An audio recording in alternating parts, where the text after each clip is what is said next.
আসসালামু আলাইকুম প্রিয় অডিয়েন্স। আপনাদের কাছে আমি একটা জিনিস সাবধান করব যে আপনি যদি কোথাও ঘুরতে যান বা ধরেন যে কোনো কোথাও ঘুরতে গেছেন বাইরে, যে জায়গায় চেনেন না আপনি, ওই জায়গায় অনেক বাটপার প্রতারক ক্যামেরাম্যান হিসেবে থাকে। আহ, এই ক্যামেরাম্যান হিসেবে যে লোকটাকে আপনি দেখেননি কোনো দিন, চেনেনও না, বাট আপনি ওই জায়গায় ছিলেন, তো এখন আপনি ওই জায়গায় আছেন, আপনাকে এসে বলতেছে ভাই ছবি উঠাই নেবেন, ছবি উঠাই নেবেন, ক্যামেরাম্যান কিন্তু বলতেছে। তো এমন ঘটনা কাল আমার সঙ্গে হয়েছে। আমি সি বিচে গেছিলাম, আপনারা হয়তো বা জানেনই। যখন আমি সি বিচে গেছি, তো আমি মানে আমার ভাই আমাকে রেখে বললো যে তুই ঘোর, আমি একটু ঘুরে আসি। তো আমি আমার নিজের ইচ্ছে মতো ঘুরতেছে, ভাই আমি কিন্তু গ্রাম থেকে যাচ্ছি, তাই না? তো আমি গ্রাম থেকে আসার পর আমি এখন সি বিচে গেছি, কত আনন্দ। এখন আমার একটা সমস্যা হচ্ছে কি, আমি ছবি উঠাইতে পারতেছি না। ফোন আছে বাট ছবি উঠাই দেওয়ার মতন কেউ নেই। তো আমাকে সে বলতেছে ক্যামেরাম্যান যে ছবি উঠে নেবেন, আমি না বললাম। তো তারপর আমি ভাইকে ফোন দিলাম, ভাইকে ফোন দিয়ে বলতেছি ভাই আসেন ছবি উঠি, অনেক দিন পর ছবি উঠবো, এই জায়গাতে আসি, ছবি উঠি নেই কখনো। তো ভাই আসলো আমার কাছে, তো আমি ভাইকে বললাম যে ভাই ফোনের ক্যামেরার থেকে ক্যামেরাম্যান যেহেতু আছে তাদের কাছ থেকে ছবি উঠে নিই। তো আমি এখন ভাইকে বললাম, ভাই বললো দেখ ওরা তো বাটপারগিরি করে, কারণ ভাই অনেক দিন থেকেই আছে এখানে। তো ভাইকে বললাম যে ভাই হোক, যেহেতু বলতেছে, ক্যামেরাম্যানকে ডাকলাম। ক্যামেরাম্যান বললো যে একটা ছবি 5 টাকা করে।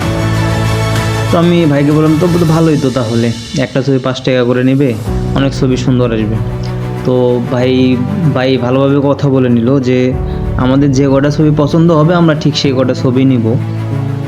তো এখন ক্যামেরাম্যান রাজি হয়ে গেল, আমি বললাম ভালোই তো। তারপর কয়েকটা ছবি উঠাইলাম, কয়েকটা বলতে অনেকগুলো ছবি উঠেছি। অনেক সুন্দর সুন্দর ছবি উঠেছি, মানে বিচের মধ্যে। আর জানেনই তো বিচের মধ্যে কত সুন্দর ওয়েদার থাকে, আর সেই সময়টা ছিল অনেক সুন্দর। তো আমি ছবি উঠাইছি, মিনিমাম অনেকগুলো হবে, 4-500 মতো ছবি উঠাইছি। তাও এখন ছবি বের করে নেবো, তিনি বের করে দিচ্ছে না, এখন বলতেছে আরও ছবি উঠাইতে। এখন তাদের মতলব যে কি এটা তো ভাই বুঝে গেছে, তো আরও ছবি উঠাচ্ছে। আমি বললাম না ভাই, আমাদের এই কটা ছবি হলেই হবে, আর কিছু ছবি লাগবে না। তো তারপর ক্যামেরাম্যানকে বললাম যে আমাদের এই কটা ছবি পার করে দেন, ঠিক আছে। তো এখন ক্যামেরাম্যান দেখেন কতটা বাটপারগিরি করতেছে আমাদের সাথে।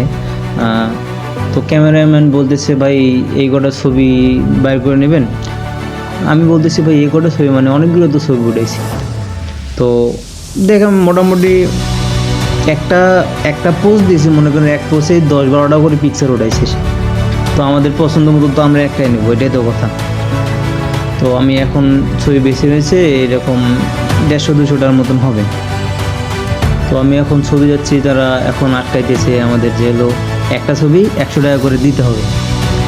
তো এখন তিনি আমাদের দোকানে নিয়ে যাচ্ছে, যে বললাম ছবি এখানে দেন, কয় না এখানে দেওয়া যাবে না, আপনি দোকানে আসেন। এখন দোকানে নিয়ে যা আবার মনে করেন পাকাবে আমাদের, যে আমাদের কাছ থেকে আরও টাকা কেমনে ফসাবে। তো ওরা তো জানে না ভাই আমি গ্রাম থেকে এসেছি, তাই না? গ্রাম গ্রাম থেকে যেহেতু এসেছি, এখন উনি গেল, আমার ভাই পিছনে আর আমি একসঙ্গে আছি।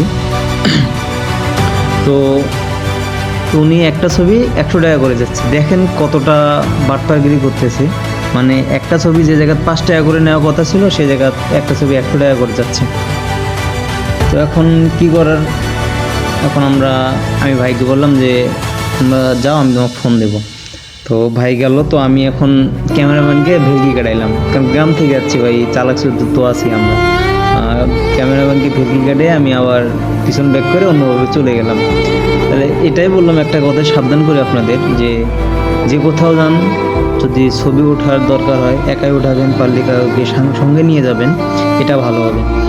তা না হলে এরকম ক্যামেরাম্যানের প্রতারণায় আপনারা করলে অবশ্যই অনেক ক্ষতি হয়ে যাবে। এখন আপনাদের ওই সময় সিন ক্রিয়েটও করতে পারে। তো এটা থেকে সবাই সাবধান থাকবেন। ধন্যবাদ।